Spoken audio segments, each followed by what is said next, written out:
Hello, this is Teresa Stack, and today we'll be discussing accident theory and risk reduction methods.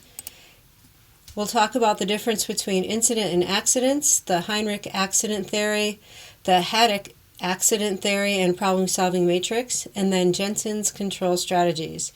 And again, we're following Risk Reduction Methods for Occupational Safety and Health, the second edition by Dr. Roger Jensen. And since we're talking about theories, any theory is a useful framework, but there is no purist here. We recognize that there's lots of different ways in which something can be described and different deviations to processes, which cause the theory to go somewhat awry. But it's really nice to have this background information, and definitely if you're going to use it for anything such as problem solving. So we start with a couple of easy definitions or terminologies to remember when we're talking about accident theory. And the first one is this unsafe condition. And that may not be due to an unsafe act, but then we also have unsafe acts there and about themselves. So the unsafe condition, the equipment that's starting to fail, and the unsafe act walking underneath the unsafe condition.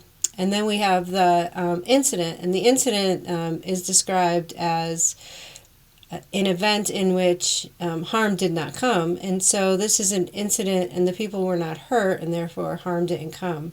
Sometimes people call these near hits. Other people might argue that this is an accident because although somebody wasn't hurt, there was equipment loss or equipment failure that caused money to the organization, and therefore it would be considered an accident. And that's your purest definition of an accident, and that's an unwanted event in which some harm has come about. But it's these incidents, these near hits caused by unsafe acts and unsafe conditions, which brings us to our first accident theory, and that was by H.W. Heinrich in the 1930s. So there's two different Heinrich pyramids, and they're based off of the same type of injury, illness, data evaluation. And what's important here is that we have a lot of unsafe acts. It's always at the bottom of our pyramid. And that by reducing these, we can influence that one major injury somehow. And that is the ultimate goal of what we're trying to accomplish.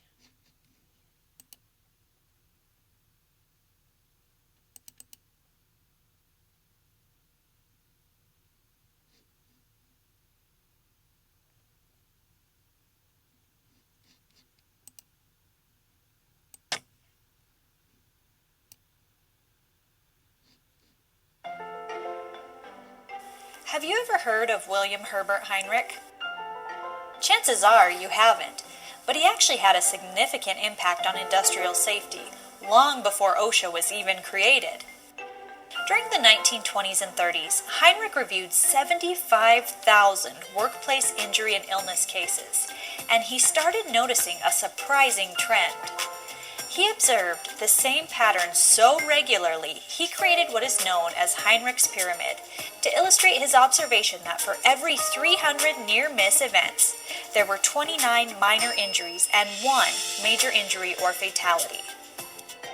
Heinrich believed that to eliminate injuries, you first needed to eliminate all minor incidents. He thought if you could eliminate the bottom of the pyramid, the top would also be eliminated. This theory has become known as Heinrich's Law and is still widely discussed in safety today. But does this theory hold up almost a century later? A lot has changed in the industrial environment and in safety since then. Most experts agree that the numbers are not scientifically accurate today, but can be used as a good rule of thumb. However, the bigger lesson we've learned is that although reducing minor incidents does help reduce injuries overall, it doesn't actually eliminate serious injuries and fatalities. It turns out the top of the pyramid is more difficult to shift than Heinrich originally thought. To truly reduce the most serious incidents, there also had to be a focus on events that occurred at a low frequency but had a high severity of consequences, like falls from heights, electrocutions, mobile equipment accidents, fires, and explosions. So when you see Heinrich's pyramid, remember it illustrates the importance of reducing near misses and minor incidents to reduce injuries, but it only tells part of the story. To reduce serious injuries and fatalities, we also need to focus on low-frequency, high-severity events. It's these two approaches together that are needed to eliminate all injuries and fatalities.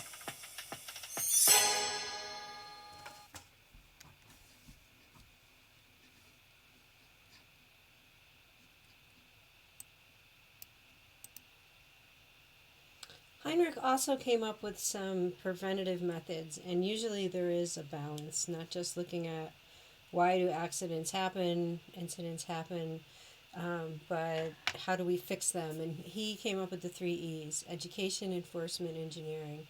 And engineering is just the top of our paradigm, our hierarchy of controls: design out the hazard or minimize the risk. Then you have enforcement, which we know is just minimal, where you're compliant with federal or state standards. And then the big one is education, teaching people in safe procedures and practices, how to perform their job safely, how to use products and equipment, what hazards are out there and protective measures to take, and to train the engineers themselves. And so that's really an interesting way to kind of sum it up. And that was Heinrich in the 1930s.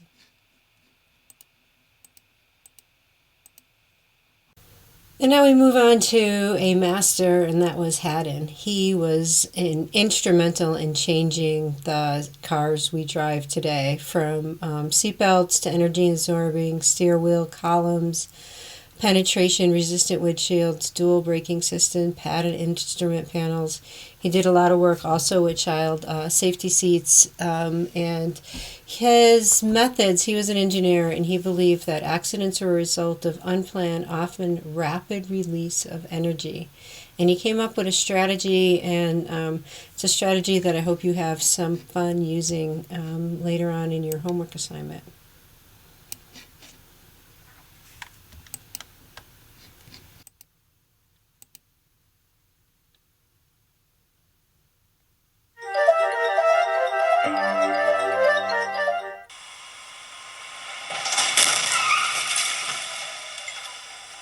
That's the Insurance Institute for Highway Safety's front crash of a 2009 Chevrolet Malibu and 1959 Chevrolet Bel Air. In slow motion, you can see the differences in how the new and classic cars perform in this version of the traditional frontal offset test. The Institute conducted this test to commemorate its 50th anniversary, and it dramatically shows how much improvement has been made in passenger protection since the nonprofit organization opened its doors. The two cars collide in an explosion of metal, glass, and plastics. Where the Malibu crumple zone absorbs much of the crash forces ahead of the windshield, the Bel Air structure allows the lighter car to compress the passenger compartment. The impact is made worse for the Bel Air driver by the lack of airbags, head restraint, and even a seat belt. As a result, injuries to the neck, chest, and both legs would be likely. Consequently, the Bel Air receives a poor rating across the board. On the other hand, the modern Malibu provides good protection, with the dummy movement being well controlled. Measures indicate a low risk to most body regions, though a foot injury would be possible. Beyond the safety gear, advancements in vehicle engineering give the Malibu a clear advantage in this matchup. While classic cars are often considered to be rock solid, this 59 demonstrates how much better today's cars are. And the IHS has played a key role in driving these advancements. In the past 50 years, the Institute has made a real impact. The roads today are safer for it. For complete safety information, subscribe. So Haddon has 10 rules, and the first one, and he breaks them into 3 phases: pre-event, event, and post-event. So pre-event is before bad stuff happens, before the car accident. Event is you're in the car accident, and post-event is what happens after the car accident. And so he looks at ways, countermeasures, and this would be part of our hazard control, things that you can do to lessen the effects of this event occurring or happening at all. So the first one is just don't do it. Prevent the marshaling of energy in the first place, because Haddon, again, remember, believes that it was this often rapid release of energy. So just don't do it. Don't marshal energy. Don't produce gunpowder. Don't let workers climb. The next one is just do less. Reduce the amount of energy which may be exploited at some point. So don't let workers climb over 3 feet. They're climbing, but they're not climbing as much. Keep chemical concentrations down. And then the third, pre-event, so this is before there's the incident, is prevent the release. Prevent the release of energy which has built up. And this would be an example of, if you had a barrier around your tank, although you would say that it was a release, the chemical released from the tank, but it didn't release into the environment. So we prevented it from releasing into the environment. So now the event is occurring, you're in the car crash. Can you slow down the release of the energy? We do this with our ABS brakes or sloping on the roadway. And then separate in space, and so that's like move distant, and there's our picture that we have the fork truck being in a place distant than the worker, right, or than the pedestrian. You only have blast periods during certain times of the day, so we know when they're going to occur. And that's when you separate by time and space. Or you can separate by barrier, and that's putting an object, a physical object, in between the hazard and the worker. And we do this with personal protective equipment. So it is definitely related to our traditional hierarchy of control. Again, we're still in the event. We modify the container or structure so that we don't produce any sharp edges, padding on steering wheels and dashboards. Or can we strengthen the object, such as fireproofing of a building or maybe a double-walled tank? And then now we're in post-event, so the accident has already occurred. We need to detect and mitigate as quickly as possible using our emergency services, our fire services, or our storm warning services, and then return to work. And that's our way in which Haddon has used his accident causation theory and put together 3 phases and 3 factors. And so the 3 factors come from the epidemiological triad, and the factors that we are using are agent or vector, and that's like what's causing the incident, the chemical, the car speeding out of control. And then we have our host, and that's our human factor. And then we also have our physical and social environment. So sometimes this physical and social environment is broken down because it's quite complicated.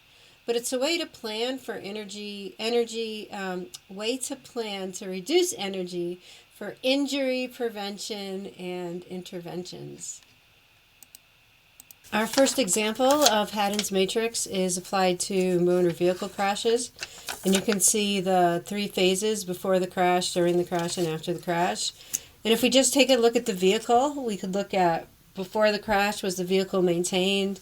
Are we sure the speeds were appropriate? Were they using, was the anti-lock brake system working? And then during the event, we would look at the crashworthiness of the space or the vehicle. And post-event, we would look at any fire that may have started. And then you can also take a look at this with the host or the environmental factors. But I think you can see how this is a really great tool where, like, if you sat around and you did it somewhat related to how you would do a hazardous materials exercise or an incident planning exercise, that if you had enough experts in the room, you could really start to fill this in and then figure out ways in which your organization can really make a difference or not, based on the different elements that you're able to fill in. We always got this kind of training element in the beginning that we usually can do.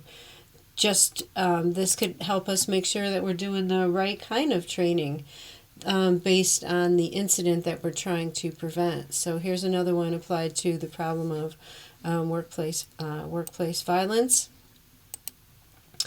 Road traffic crashes involving ambulances.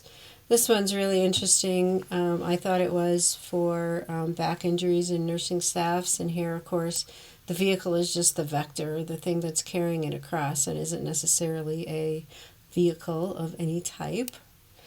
But I like this one because it looks at, the age, the physical condition of the individual who was hurt, their training, as well as what kind of long-term care they may need after their injury. So there's a really good article, The Application of Haddon's Matrix to Public Health Readiness and Response Planning, that you can look up if you wanted to. I'll post it out there on the learning site, but this is what the stripped down matrix looks like. And whatever kind of matrix works for you, you can use, but this is the one that really has kind of been tried and tested, and you can use it for lots of different things, even, why are my workers grabbing the wrong extension cord?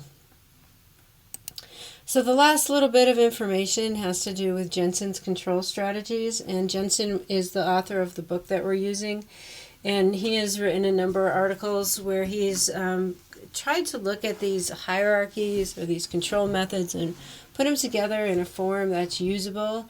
And so Jensen's control strategies combine those Haddon's rules and kind of update them a little bit, the Haddon 10, and the hierarchy of control. So we're going to eliminate the hazard or moderate the hazard or avoid releasing the hazard. Then modify the release, separate the hazard from those needing protection, and improve the resistance of those needing protection. Help people perform safely, use personal protective equipment, and expedite recovery. And it's very much like kind of a meshing together of Haddon and the existing hierarchy of controls. And so we talked about different accident theories, and one of the biggest anchors when we look at accident theories is this host or this human factor. And that brings us, kind of swings us around to this behavioral-based thinking.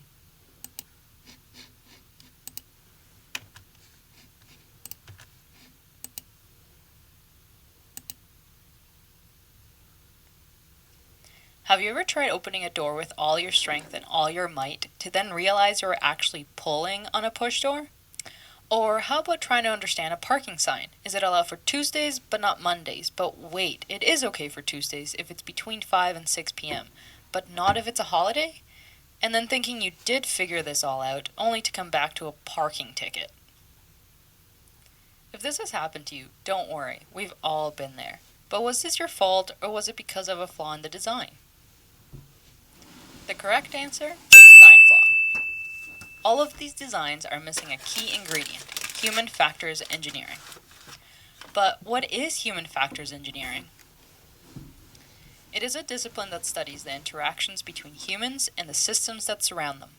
It looks at how humans interact with tasks, devices, tools, processes, and the environment around them. These systems can then be designed to balance human strengths and limitations. Human factors engineering first emerged post-World War II in the aviation industry. It was during this time that the U.S. Army Air Force released a groundbreaking report that argued that a number of frequently occurring so-called pilot errors were not actually the fault of the pilots. The errors were actually due to the equipment design that was misaligned with human requirements. A distressing example of this occurred when pilots mistakenly retracted landing gear rather than retracting the flaps when on the runway, an error that occurred because the controls looked identical. The solution? Change the shape of the controls to make them easily distinguishable. Another industry that has benefited from human factors engineering is healthcare. An example is in the improved design of defibrillators. Once a person goes into cardiac arrest, every minute that goes by is a 10% less chance of resuscitation. Previous designs had unclear operator instructions. Users frequently pressed the on label button thinking it would deliver a shock to the patient. Not only did it not deliver a shock, it also functioned as the off button, turning off the machine. This cost the patient 2 to 3 minutes of precious time while it rebooted. An improved design increased operator guidance with a more intuitive interface, and to avoid accidental shutdown, user prompts were added. The application of human factors engineering can now be seen in virtually all industries. In the chemical and nuclear industries, controls are designed to avoid mentally overloading the operator to prevent a meltdown. In the electrical industry, worker safety is ensured by properly labeling and color-coding wires. And in mechanical engineering, tools are designed to ensure optimal functionality for their users. It can also be found in industrial, civil, environmental, and even computer and software design. After all, aren't your favorite apps the ones that are the easiest and most intuitive to use? So, next time you're working on a problem or trying to design a solution, think about these 3 principles to help you apply human factors engineering. 1. Who are your users? 2. In what context will they be using the solution? And 3. How can you help people make the right decision? Thanks for checking out this video. Please like, comment, and share. Stay tuned for more human factors.